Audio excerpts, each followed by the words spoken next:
अस्सलाम वालेकुम, welcome to my channel. एक बार फिर एक नई वीडियो के साथ हाजिर हूँ। चौधरी इस बात को हजम ही नहीं कर पाया था कि गांव के एक मामूली से लड़के में इतनी हिम्मत भी आ सकती है कि वो उसकी बेटी के साथ इश्क लड़ाए और गांव में रहते हुए ही दिन दिहाड़े उसकी बेटी के साथ मुलाकातें भी करता फिरे। चौधरी जितना इस बात पर सोचता था उतना ही उसका खून खौलने लगता था। यही वजह थी कि वो हर रोज अली के पास जाकर उसकी धुलाई करता था ताकि उसके जज्बा इंतकाम को कुछ सुकून मुयस्सर आ सके। आज भी वो इसी काम से फारिग होकर आया था और इस सारे काम में अली और हया की मावन थी शकीला। अली को तो उसने काबू कर लिया था, अब शकीला की बारी थी। उसने शकीला के लिए भी इंतहाई खतरनाक मंसूबा सोच रखा था। बस उसे इस वक्त का बेचैनी से इंतजार था कि कब शकीला गांव में कदम रखे और वो उसे अचक ले। न जाने अब शकीला के साथ क्या होने वाला था। शकीला उस वक्त तक कदरे महफूज थी जब तक वो ससुरालियों में रहती। ये बात शकीला भी अच्छी तरह से जान चुकी थी, इसीलिए उसने सोच रखा था कि अभी उसका ससुराल में रहना ही ठीक था। अभी वो गांव आने का खतरा हरगिज़ मोल ना लेती। लेकिन आखिर कब तक, क्योंकि आज नहीं तो कल आहर उसने गांव में आना ही था कि आहर ये उसका मैका था। वो अपने मैके वालों से ज्यादा अरसा दूर नहीं रह सकती थी। वो ना भी आना चाहे तो उसके मैके वाले उसे मिलने के लिए बुलवा सकते थे। क्या पता कब शकीला गांव में आने पर मजबूर हो जाती। हम तीनों सोच सोच कर थक चुके थे, लेकिन कोई राह सुझाई नहीं दे रही थी। हमें शक जरूर हो चुका था कि चौधरी ने अली को जरूर बाग वाले रकबे पर रखा होगा। ये जगह उसका सबसे खास ठिकाना समझी जाती थी, लेकिन इस रकबे के इस गोशे तक रसाई कैसे हासिल की जाए जहां अली को रखा गया होगा, क्योंकि अगर वहां अली को रखा गया होगा तो फिर वहां पहरे का भी सख्त इंतजाम होगा। दूसरी तरफ अली के बाप की हालत बिगड़ती चली जा रही थी। जवान बेटे के गम में उस पर किसी भी दवा या दुआ का असर नहीं हो रहा था। हम तीनों इस वजह से और भी परेशान थे।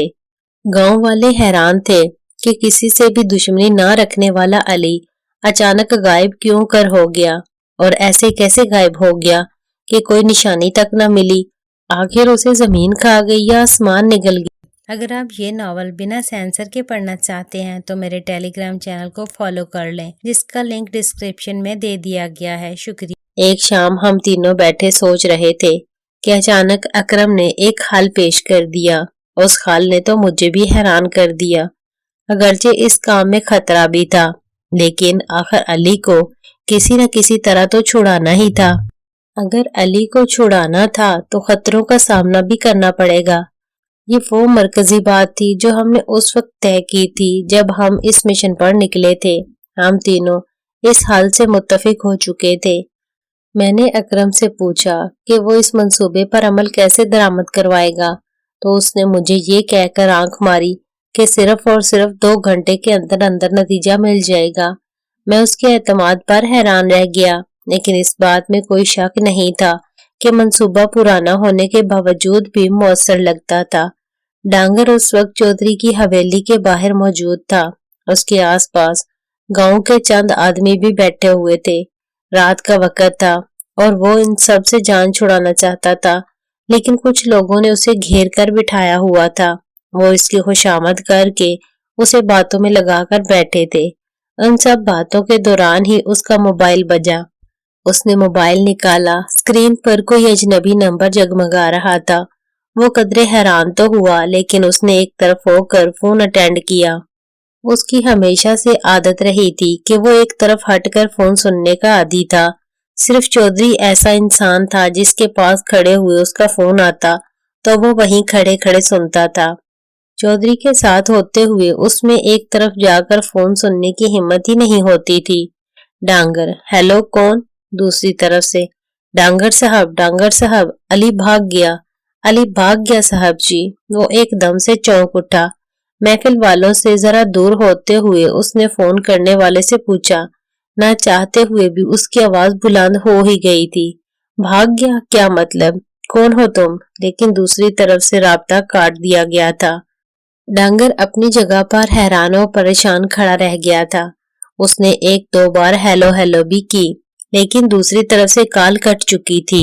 گاؤں کے چند لوگ جو اس وقت چودھری کی چوپال پر بیٹھے ہوئے تھے وہ اسی کی طرف دیکھ رہے تھے۔ وہ اس وقت بلب کے عین نیچے کھڑا تھا۔ اس کی روشنی میں اس کا چہرہ صاف نظر آ رہا تھا۔ اس کے چہرے پر تفکر کے گہرے سائے لہرا رہے تھے۔